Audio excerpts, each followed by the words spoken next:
Nataka kuambia wanangu, usibembeleze mapenzi.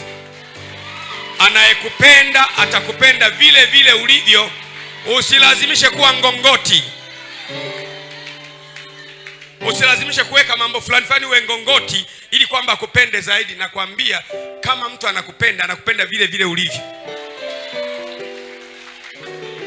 Narudia tena, hakuna jambo unaloweza kufanya asiyekupenda akupende.